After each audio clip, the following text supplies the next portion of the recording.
The test is in 4 parts: Part 1, Part 2, Part 3, and Part 4. Now look at Part 1. Part 1. You are going to hear a conversation about renting an apartment. First, you have some time to look at questions 1 to 6.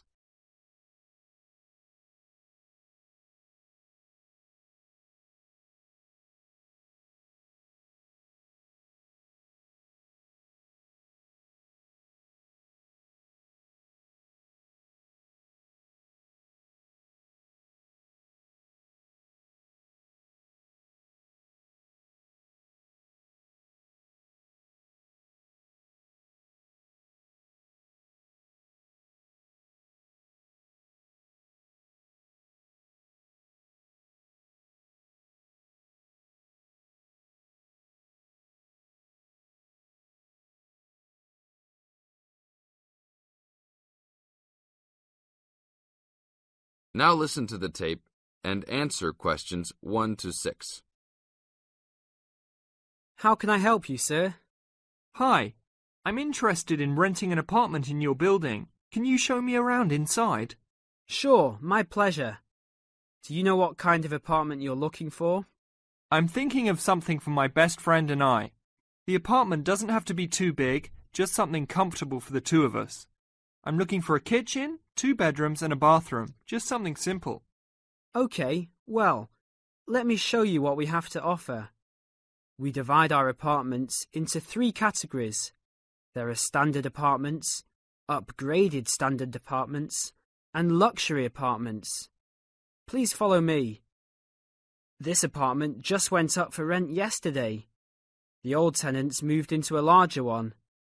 This apartment is what I call the standard apartment.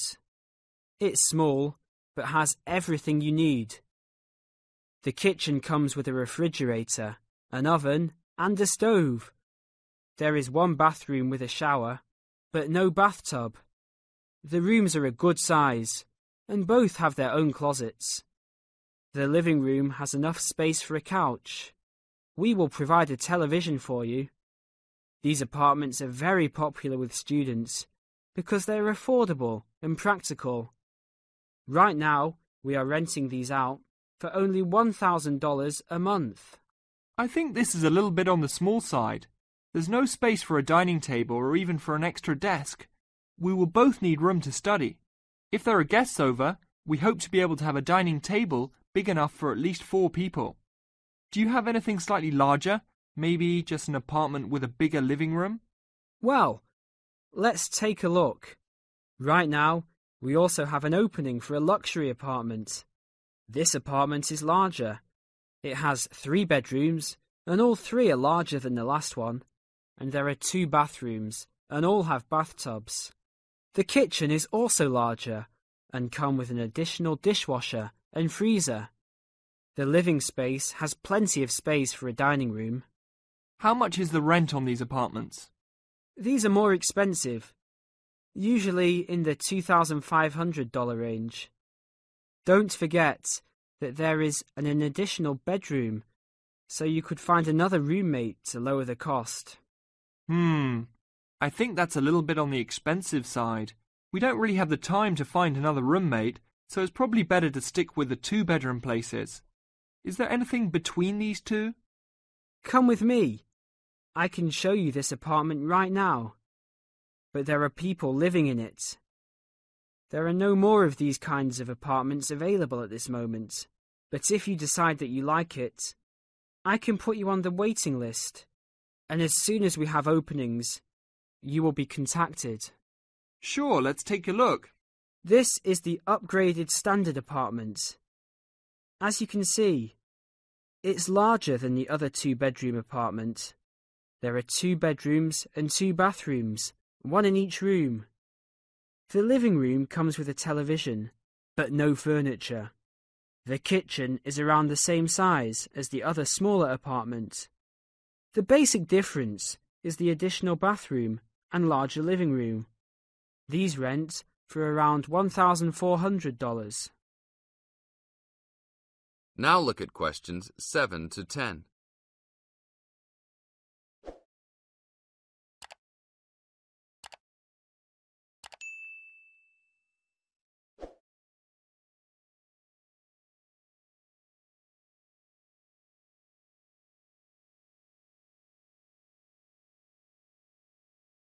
Now listen to the tape and answer questions 7 to 10. Seems like a good deal. Do you know when an apartment like this will be available? That's hard to say. I know these people who live here right now should be graduating soon, so they might be moving out. Well, I guess I'll put my name on the waiting list. Hopefully there'll be an opening as soon as possible. That sounds like a good plan. I will notify you as soon as we have vacancies. You will have to leave us some information and a student identification number. Sure, no problem. My full name is Robert Jack Browning. Could I have your age, please? I'm 38. Your major? I'm studying biology. How about naming some of your hobbies? Fishing, golf, watching movies, and spending time with my family. Sounds like a good life. What is the price range of the apartment you are looking for? Somewhere between $1,000 to $1,500. Your student identification number, please? QS 45890. Could you repeat that? QS 45890. Lastly, could you leave us a phone number? Okay, it's area code 236-580-2287. Thank you very much. I will give you a call as soon as possible. That is the end of part 1. You now have half a minute to check your answers.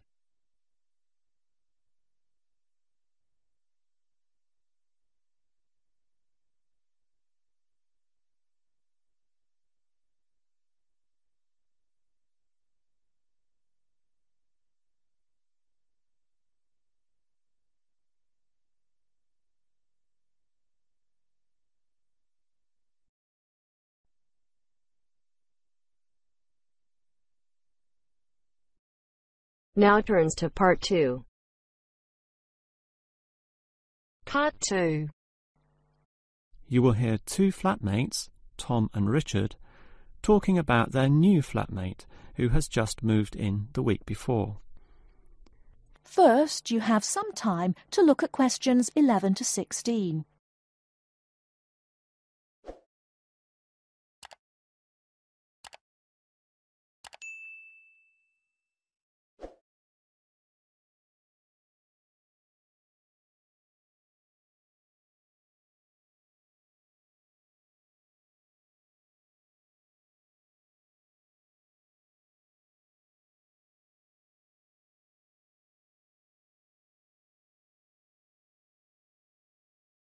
Now, listen carefully and answer questions 11 to 16. Hi, Richard. I'm glad I caught you here. Can I just talk to you about something? Our new flatmate, Anders, is not quite what I had hoped. I was wondering if you shared my concerns about some of his behaviour.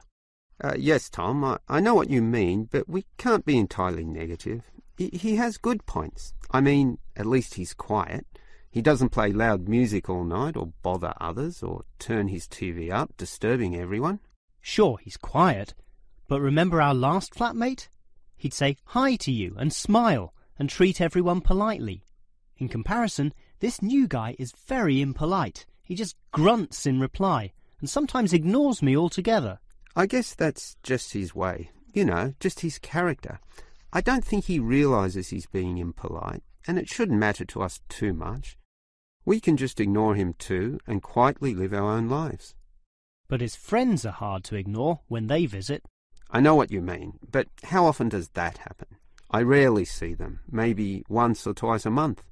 If they came more often, it might be a problem, but as it is, such rare visits don't matter so much. Wouldn't you say so?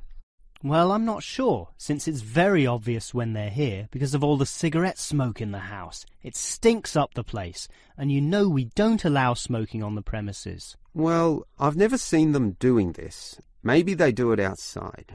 Perhaps we can talk to Anders about it. Always remember, though, in one respect, he's a good tenant, and it's the most important aspect. The previous flatmate would always pay the rent late. I know what you're going to say. This guy pays promptly. But there's more to being a good tenant than prompt payment. I mean, you need to turn off the TV, clean up your dishes, dress respectably, be polite, and so on. I guess what I'm saying is that basically you need to cooperate with the others, and this new guy fails significantly in this respect. OK, I suppose you have a point there.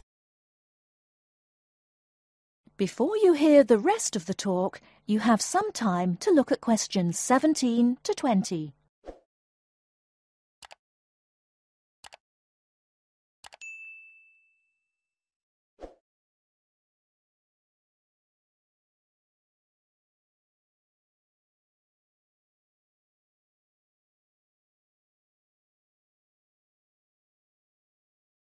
Now listen and answer questions 17 to 20. I tell you what, Tom, why don't we talk to our new flatmate, Anders, about these issues?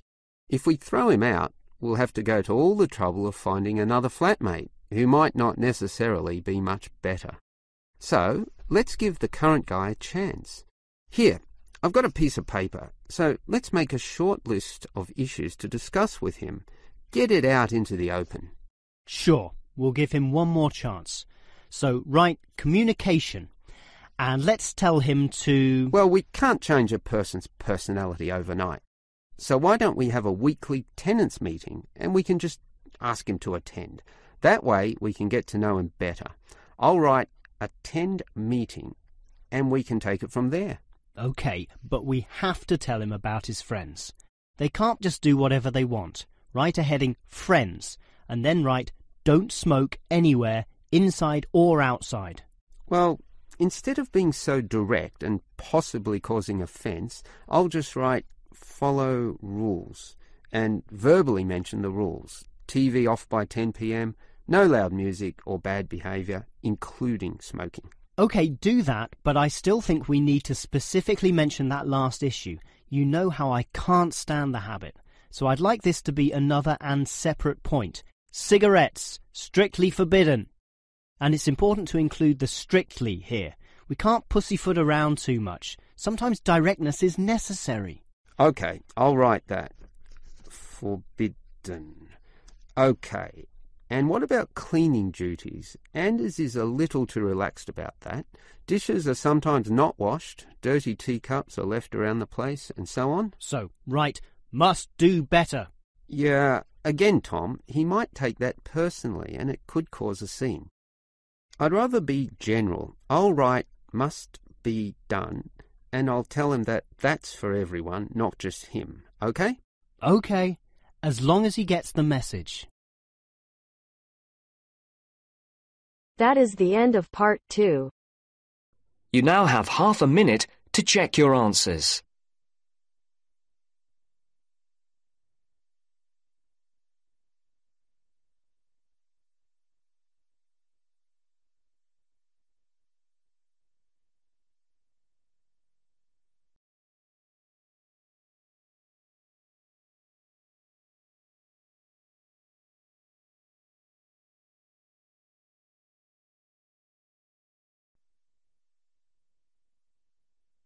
Now turns to part 3.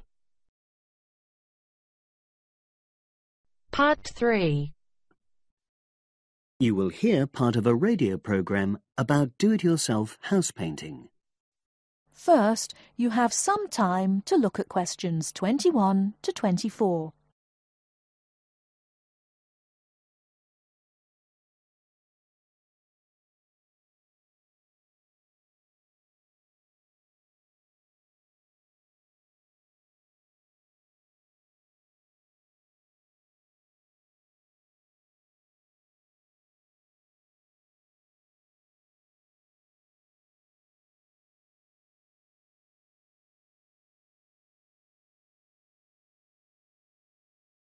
Now, listen carefully and answer questions 21 to 24.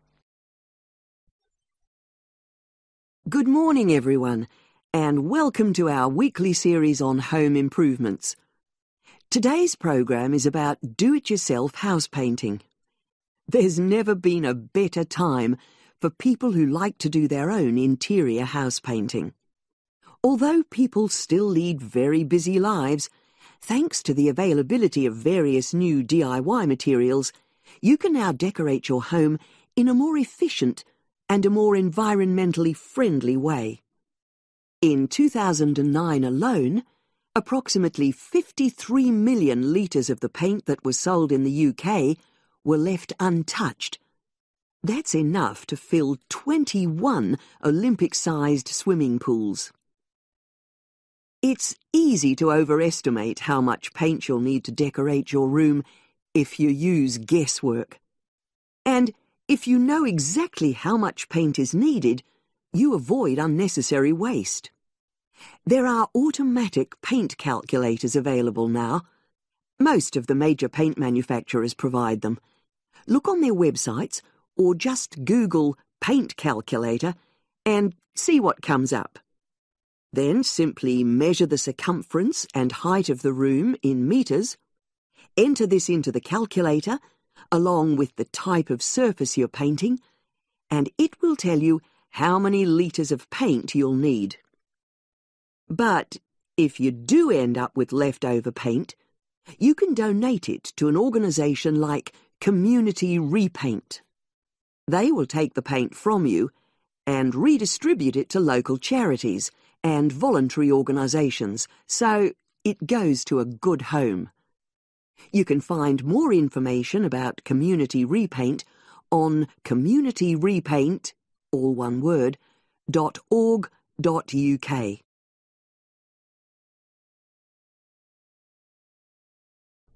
Before you hear the rest of the talk, you have some time to look at questions 25 to 30.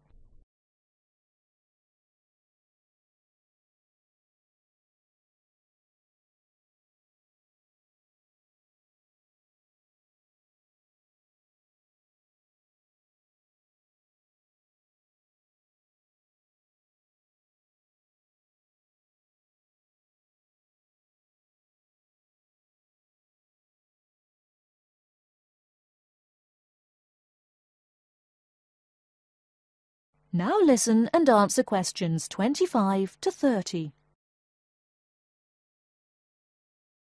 Another way of avoiding paint wastage is to check you're completely happy with your colour choice before starting to paint.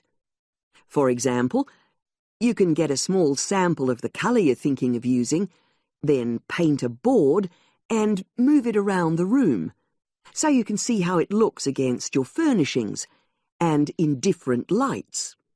Also, it's always better to buy high-quality paints because you get what you pay for. If you buy cheap paint, you might need to apply 2 or 3 coats to achieve the same coverage that you'd get from 1 coat of a good quality paint. You could also spend a week on a job that could have been done in a day or 2. And consider the environment. Most paint manufacturers now sell water-based paints that don't contain harmful chemicals or give off harmful odours, so get one of these. You can also buy paint that's packaged in recyclable containers. There's a lot more choice than there used to be. You can only do a good job which will last if you prepare the surfaces thoroughly before painting. In fact, in many ways, if you want to do a professional-looking job, this is more important than the painting itself. If there are any cracks or patches of loose plaster, painting over them won't solve the problem. Take the plaster out and fill the holes, allowing enough time for the new plaster to dry. And you won't get a smooth finish if the walls are dusty or greasy. So washing with water isn't enough. Use a solution of decorator's soap and rinse well with warm water afterwards. When you're ready to paint, we suggest you use a medium pile roller for walls and ceilings. A lot of people tend to use short pile rollers, but these give a patchy finish, and that wastes paint and time. Similarly, long pile rollers can create a thick textured effect, which looks messy. The same goes for brushes. The stronger the bristles, the easier they are to wash and reuse. And as you've chosen a water-based paint, clean your brushes with cold water because it's more energy efficient that way. As you're decorating, keep transferring small amounts of paint into a tray and keep topping it up when you need to. This reduces the chance of it being contaminated by dust and pieces of dirt. And finally, water-based paint doesn't have a lingering smell, so that's not an issue anymore. But it's airflow rather than heat that helps the paint dry quicker. So, to help finish the job in the quickest time, leave your doors and windows open. The faster the paint is dry and the job finished, the quicker you can start enjoying your room. In tomorrow's program, I'll be giving some advice on... That is the end of section 2. That is the end of part 3. You now have half a minute to check your answers.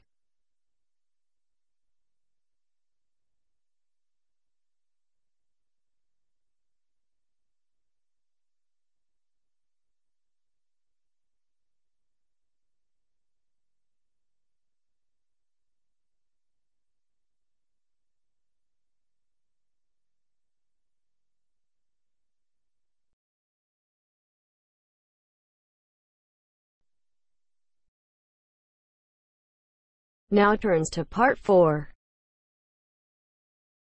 Part 4. First, you have some time to look at questions 31 to 40.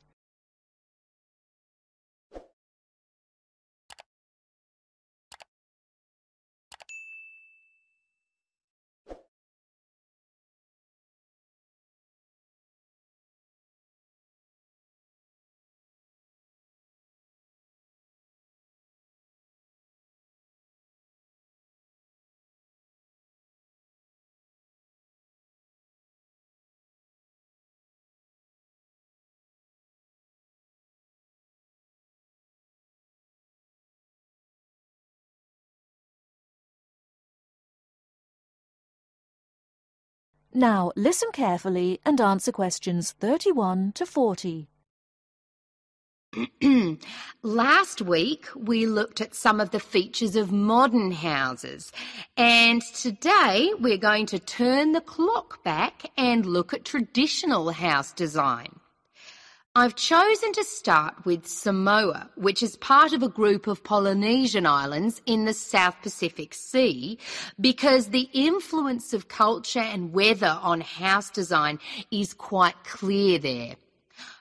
So let's have a look at, first of all, at the overall design of a traditional Samoan house.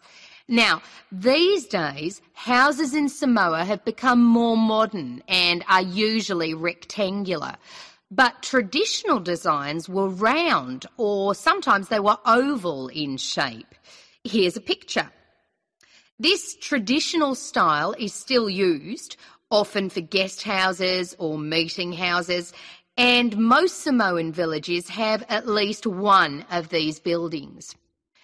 As you can see, there are no walls, so the air circulates freely around the house.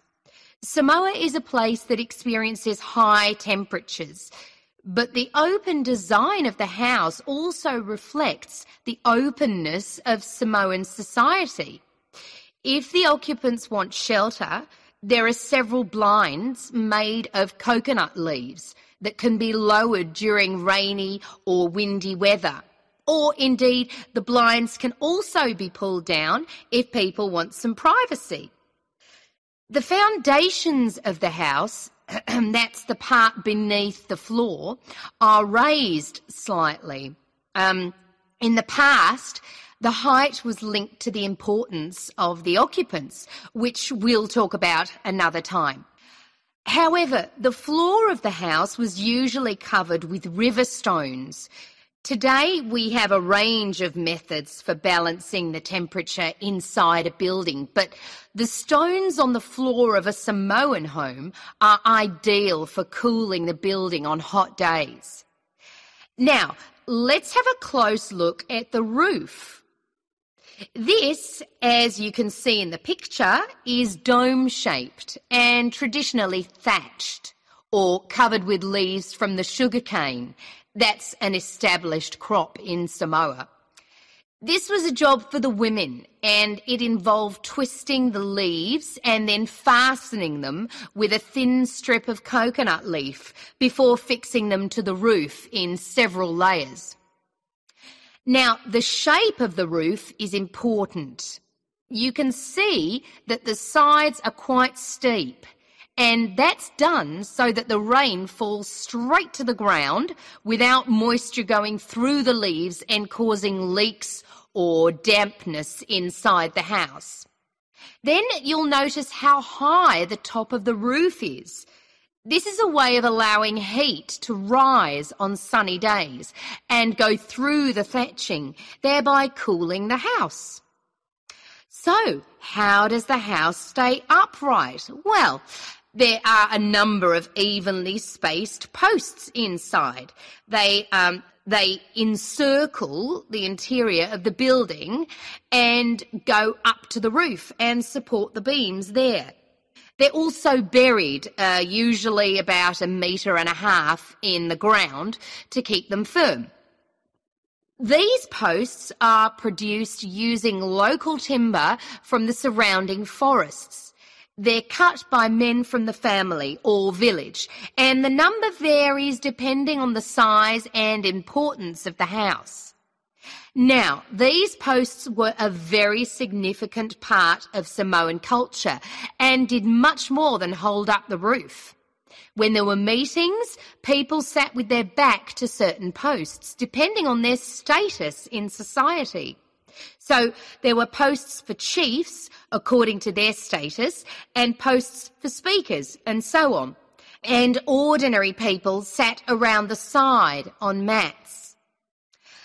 The last area I want to look at today is the attachment of the beams and posts, what you call fixing the construction. Traditionally, no nails or screws were used anywhere in such a building.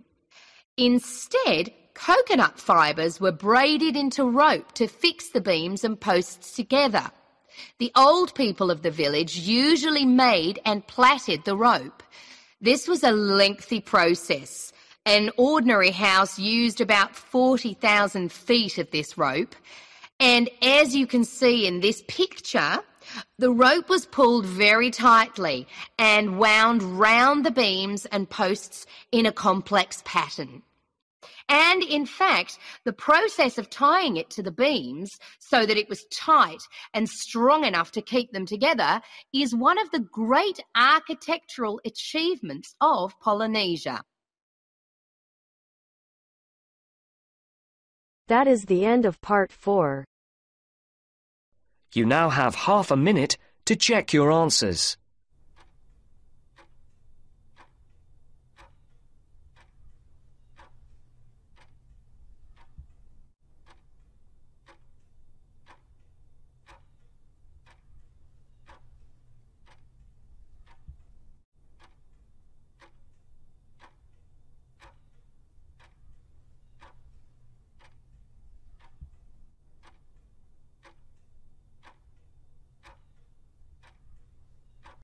That is the end of the listening test. In the IELTS test, you will now have 10 minutes to transfer your answers to the answer sheet.